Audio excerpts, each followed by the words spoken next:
Hello, peace be with you. Peace of I.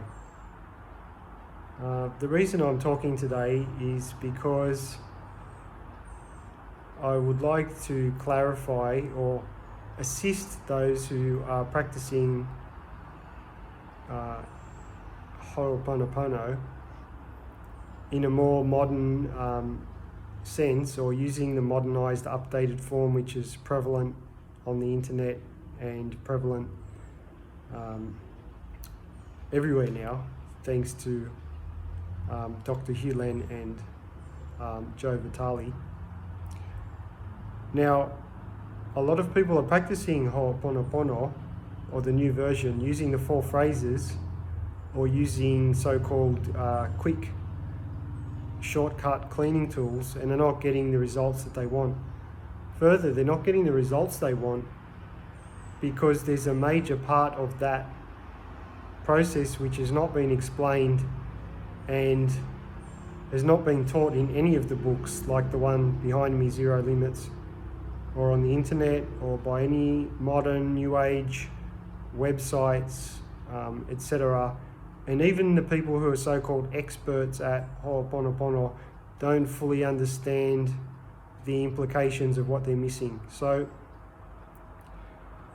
if you've studied a bit of the traditional teachings by Morna Simeona, you will realize that the self, which is non-dual in nature, or what Hew Len calls void, and others might call pure consciousness, is conceptually given in that system in 3 aspects, which is the conscious self, or mother, Uhane, the subconscious, the Unihipili, or the child, and the superconscious aspect, which is the Aumakua, which is virtually the same as divinity or the absolute, but in a slightly more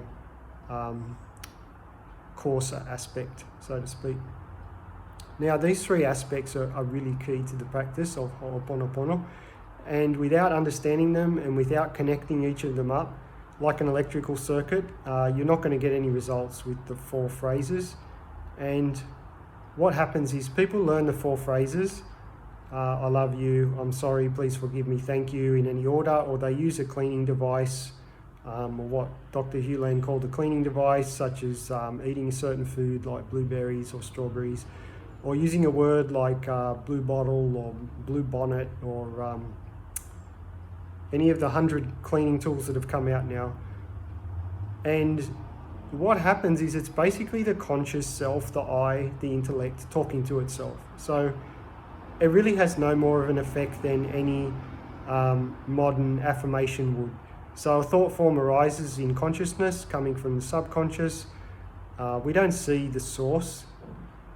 It arises and is known in the conscious mind, and then people are using these 4 phrases to sort of trump that thought form, or talk to the thought form.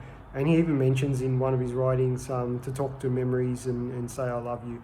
That's well and good, and it'll work to a certain extent because it distracts the mind, and it might create some space there. But for strong sort of really strong habits and strong urges coming from the subconscious, deep-seated trauma, whatever, and recurring themes, it's not really going to do much, and it's not getting at the heart of the matter.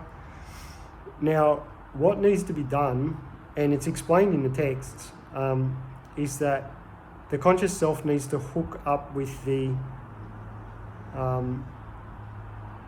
subconscious self. So the mother needs to embrace the child. So that's the first thing, and it's detailed in all the diagrams, but it's never explained, and I'm not sure why. And it's a crucial step. It's step 1 in Morna's 12-step process. You have to do the inner connection first. If you don't do the inner connection, you're not going to get a feeling with the child, and you're not going to get to know the inner child, and you're not going to get anything done, basically, because your conscious intellect's going to be talking with itself, and it'll just be like any new age affirmation. If you want to get Ho'oponopono working as it should, the connection needs to be made with the subconscious, with the child, there needs to be an embracing with the child by the mother, a heartfelt, real, true connection made, a sense of embrace and love between the mother and the child. And then once the child starts to trust the mother, then we as the mother can start to talk to the child, and then the 4 phrases might become useful and would be said with a sense of honesty and integrity about it. So when we say I love you, we're speaking to the child and we're saying I love you, forgive me for my errors in thoughts, words, deeds and actions, for what I've done and failed to do, and please work with me to resolve these inner conflicts that are coming up. So we ask repentance through the child, and even going to the divine creator, it has to go through the child. So Hugh Len said many times, you don't send it up straight away, it won't work. And Morna herself always connected up the mother with the child and then with the father, the 3 as one. So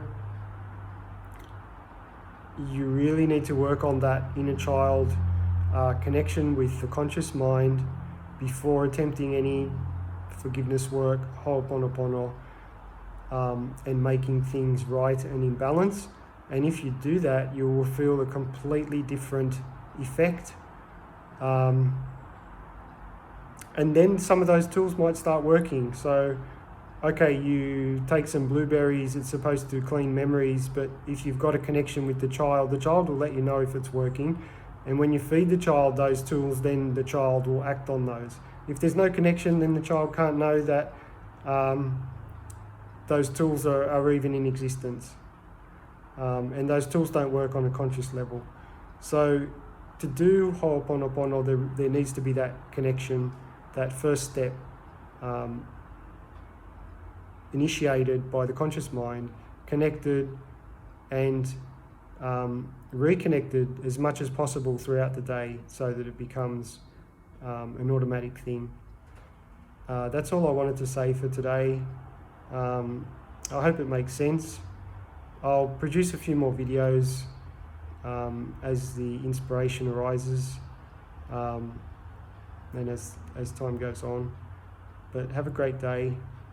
I wish you peace, peace of I. Peace be with you, all my peace, the peace that is I, the peace that is I am.